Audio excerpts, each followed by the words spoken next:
பியூசெட் நேயர்கள் அனைவருக்கும் வணக்கம். நேத்து நம்முடைய பொட்டு மாமாவினுடைய பிறந்த நாளை தமிழ்நாடு முழுக்க இருக்கக்கூடிய அனைத்து அரசு பள்ளிகளிலும் கொண்டாடினாங்க. இவனுங்களால தனியார் பள்ளிகள்ல காலு கூட எடுத்து வைக்க முடியாது. ஏன்னா அரசு பள்ளிகளை தான் இளிச்சவாயனுடைய பிள்ளைகள் படிக்கிறாங்க என்பதற்காக அத்தனை அரசு பள்ளிகள்லயும் உள்ள புகுந்து மாணவர்களை அபியூஸ் பண்ணி அரசு பள்ளியை அபியூஸ் பண்ணி நேத்து ஃபுல்லா பிறந்த நாள் கொண்டாடினாங்க. இந்த பிறந்த நாள் கொண்டாட்டத்துல ஒரு விஷயத்த தமிழ்நாடு மக்கள் நீங்கள் மறந்துட்டீங்க. திருவள்ளூர் மாவட்டம் பெரியபாளையம் பக்கத்துல கன்னிகை சொல்லிட்டு ஒரு ஊர் இருக்கு. அந்த ஊர்ல ஒரு இறால் பதப்படுத்தக்கூடிய தொழிற்சாலையில கிட்டத்தட்ட 200க்கும் மேற்பட்ட வட மாநிலத்தை சார்ந்தவர்கள், தென் மாநிலத்தை சார்ந்தவர்கள் 200க்கும் மேற்பட்ட பணியாளர்கள் அங்க வேலை செஞ்சுட்டு இருக்காங்க. அங்க நேத்து அம்மோனியம் கேஸ் லீக் ஆகி கிட்டத்தட்ட 77 பேர் பாதிக்கப்பட்டு கவலைக்கிடமாக மருத்துவமனையில் கிடக்குறாங்க.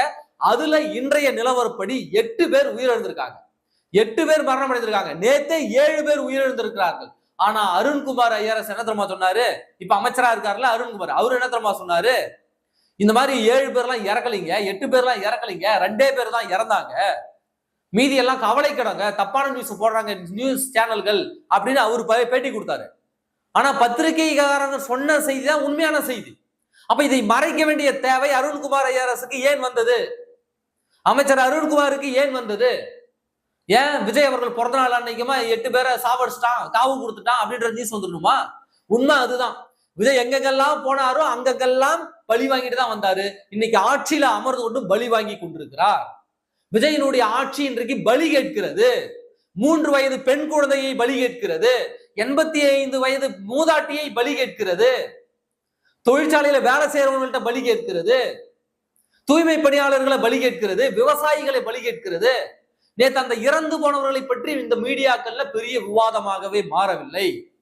மாறாக விஜய் அவர்களுக்கு எந்தெந்த பள்ளிக்கூடங்களில் கேக் வெட்டினார்கள், எந்தெந்த குழந்தைகள் விஜயினுடைய கடவுள் வாழ்த்து பாடலை பாடினார்கள், அமைச்சர் எப்படி குத்தாட்டம் போட்டாரு, என்ன பாடலுக்கு குத்தாட்டம் போட்டாரு, வாடி வாடி வாடி கைப்படாத சீடி, கைப்படாத சீடி என்றால் என்ன என்பதை பற்றி தான் நேற்று முழுக்க எல்லாருமே விவாதம் பண்ணிட்டு இருந்தாங்க.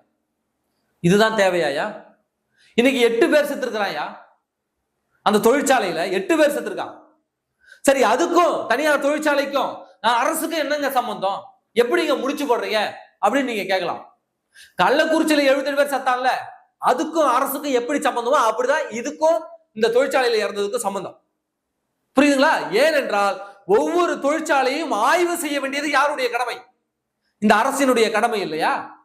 அப்ப ஆய்வு முறையா செய்திருக்கணுமா இல்லையா? நீங்க ஒழுங்கா இன்ஸ்பெக்ஷன் போயிருந்தா இந்த ஆட்சியில் இருக்கக்கூடிய அதிகாரிகள் அந்த தொழிற்சாலையில் இருப்பவர்கள்ட்ட கட்டிங் வாங்கிட்டு பொய்யான நல்லா இருக்குங்க, ஆபீஸ் அலுவலகம் நல்லா இருக்குங்க, கம்பெனி நல்லா இருக்குன்னு பொய்யான சர்டிபிகேட் கொடுத்ததன் விளைவாக தான் இன்றைக்கு அந்த தொழிற்சாலையில் அம்மோனியம் கேஸ் கசிந்து இன்றைக்கு 8 உயிர்கள் பலி கொடுத்திருக்கிறோம். 77 பேர் கவலைக்கிடமா இருக்கிறாங்க. இன்னும் பலி எண்ணிக்கை கூடும் அப்படின்னு சொல்லியிருக்காங்க.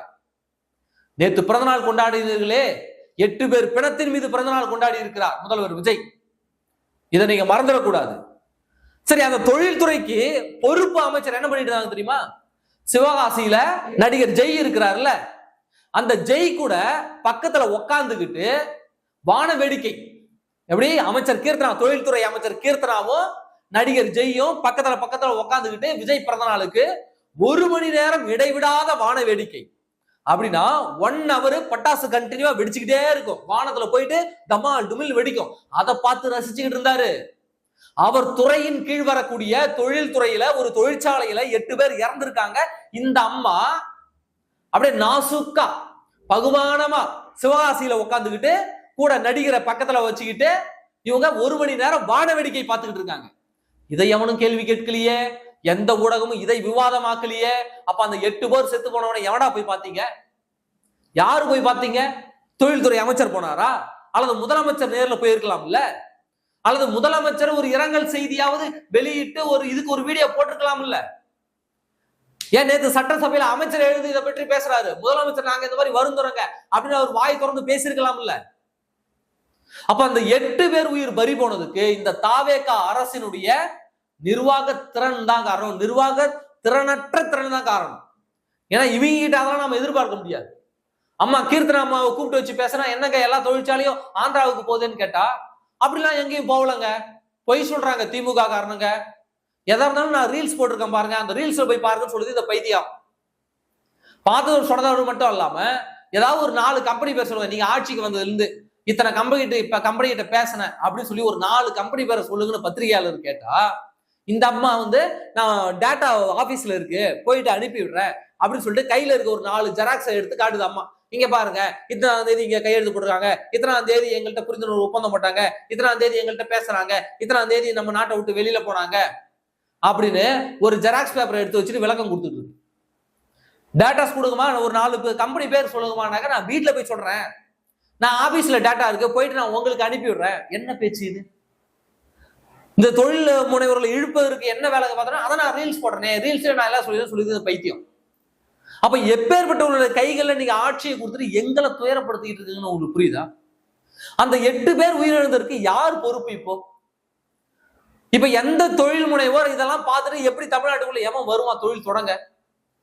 தொழில்துறை இந்த அளவுக்கு மோசமாக இருக்கிறது, அரசு அலட்சியமாக இருக்கிறது, பாதிக்கப்படுவதனுடைய அந்த தொழிலாளர்களுடைய நலனை கூட இது கருத்தில் கொள்ளலையே, ஒரு பதற்றத்தை தணிக்கக்கூடிய வேலையை இவர்கள் செய்யலையே, எப்படி நாம தொழில் தொடங்குவது என்று தொழில் நிறுவனங்கள் யோசிக்குமா யோசிக்காதா? இன்றைக்கு ஒரு நிலையற்ற ஆட்சி இங்கே அமைந்திருப்பதால் அத்தனை தொழில் நிறுவனங்களும் எல்லாம் வெளியில போறாங்களா இல்லையா? ஏன் போறாங்க? நாம இன்வெஸ்ட் பண்ணிடுவோம், அடுத்து திடீர்னு ஆட்சி ஏதாவது கவிழ்ந்து வேற ஆட்சி வந்துச்சுனாக்க அவங்க கிட்ட நம்ம கொள்கை முடிவு எப்படி சொல்லுவோம், அப்ப நம்ம நிறுவனத்துக்கு தானே லாஸ் சொல்லிட்டு இன்றைக்கு நிறைய நிறுவனங்கள் அப்படியே பக்கத்துல ஆந்திராவுக்கு போகுது. அதுவும் திட்டமிட்டு இந்த தாவேகாவினரால் தமிழ்நாட்டுக்கு தொழில் தொடங்க வந்த அத்தனை நிறுவனங்களும் திட்டமிட்டு இந்த தாவேகாவினரால் ஆந்திராவுக்கு அனுப்பி வைக்கப்படுகிறது. ஏன்னா விஜயை சுற்றி இருக்கக்கூடிய அத்தனை பேருமே ஆந்திராவை சார்ந்தவர்கள், விஜயை இந்த ஆட்சி படத்தில் அமர வைத்தவர்கள் ஆந்திராவை சார்ந்தவர்கள், விஜய்க்கு ஃபண்ட் சப்ளை பண்ணவங்க ஆந்திராவில் கல்குவாரி நடத்தக்கூடியவர்கள், விஷ்ணு ரெட்டி, இது போன்ற ஆட்கள் இவர் சுத்தி இருப்பதால் தான் தமிழ்நாட்டுக்கு வரக்கூடிய அத்தனை தொழில் முதலீடுகளும் அத்தனை தொழில் நிறுவனங்களும் அங்க ஆந்திராவுக்கு போய்கிட்டு இருக்கு. அமைச்சர் கீர்த்தனா ஆந்திராவுக்கு விரைவில் ஆந்திராவில் திருமணம் செய்ய போகிறவர், ஆந்திரா மருமகள் அமைச்சர் கீர்த்தனா. புரியுதுங்களா? எப்படி எப்படிலாம் போகுது பாருங்க லிங்க். அப்போ இப்பேற்பட்ட நபர்களால் இன்றைக்கு தமிழ்நாடு தொழில்துறையே நாசமாகி இருக்கு. நமக்கு வர வேண்டிய முதலீடுகள் பக்கத்து மாநிலங்களுக்கு போகுது, வேலை வாய்ப்புகள் கிடையாது. இன்றைக்கு இருக்கிற தொழிற்சாலையாவது ஒழுங்கா வைக்கிறானா அந்த தொழிற்சாலைக்கு இன்ஸ்பெக்ஷன் போறது இல்ல, அங்க சுரண்டப்படக்கூடிய தொழிலாளர்கள் நலனை பற்றி இவர்கள் பேசுவது கிடையாது. இப்பேற்பட்ட சூழல்ல எப்படி தமிழ்நாடு வளரும்? இன்னும் 100 ஆண்டு காலம் தமிழ்நாட்டை வளர்ச்சியின் பாதையிலிருந்து பின்னோக்கி இழுத்து செல்வதற்கான அத்தனை வேலைகளையும் இந்த தாவேகா அரசு செய்திருக்கிறது. நடிகர் விஜய் அவர்கள் இதுல ஒழுங்கா ஒரு நடவடிக்கை எடுத்துக்கணும்ல. தொழில்துறை அமைச்சர், ஏன்பா ஒரு 8 பேர் இறந்துட்டாங்க, அதுவும் நம்ம ஆட்சியில ஒரு தொழிற்சாலையில 8 பேர் இறந்துட்டாங்க, பிறந்தநாள் விழா கொண்டாட்டம் எதுவும் வேணாம்பா அப்படின்னு ஒரு சம்பிரதாய அறிவிப்பிச்சிருக்கலாம்ல. இதுவே அதிமுகவோ திமுகவோ இருந்திருந்தால் அவன் கொண்டாடுறவன் கொண்டாடிடாம இருப்பான், அவனை தடுக்கலாம் முடியாதுங்க.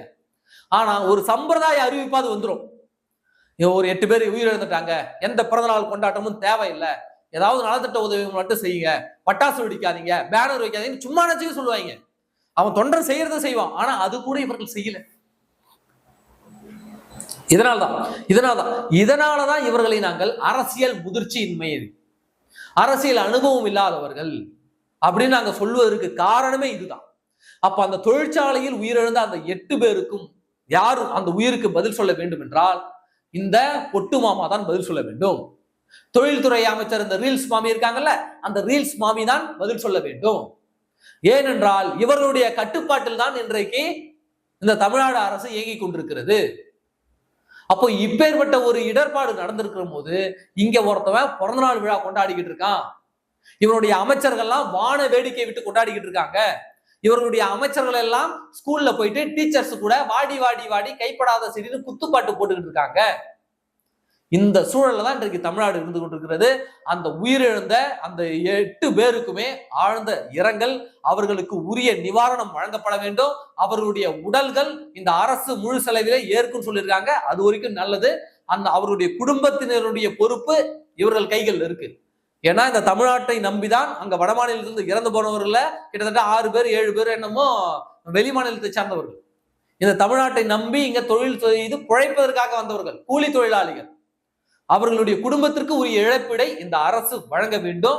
இந்த அரசு மெத்தன போக்கு இல்லாமல் தமிழ்நாட்டில் இருக்கக்கூடிய அத்தனை தொழிற்சாலைகளையும் மிகச் சரியாக அதிகாரிகளை விட்டு ஆய்வு நடத்த வேண்டும். தொழிற்சாலை எந்த ஒரு விதிமுறை மீறலும் ஈடுபடாமல் ஒழுங்காக நடக்கிறது என்பதை உறுதி செய்ய வேண்டும். அங்க பணிபுரியக்கூடிய தொழிலாளர்களுடைய நலன் உரிமை பாதுகாக்கப்பட வேண்டும். அவருடைய உயிர் என்பது மிக முக்கியமானது. இல்லை என்றால் தமிழ்நாடு தொழில்துறையின் மீது இருக்கக்கூடிய அந்த நம்பிக்கையே முற்றிலுமாக அழிந்து போகும். அரசு மெத்தன போக்கோடு இன்னும் ரீல்ஸ் போட்டுக்கிட்டு வீடியோ போட்டுக்கிட்டு இந்த வைப் பண்ணிக்கிட்டு இருந்தீங்க அப்படின்னாக்க தமிழ்நாடு இன்னும் 100 வருஷத்துக்கு பின்னாடி இருள போய் முழுகும் என்பதுல எந்த விதமான சந்தேகமும் கிடையாது. நன்றி.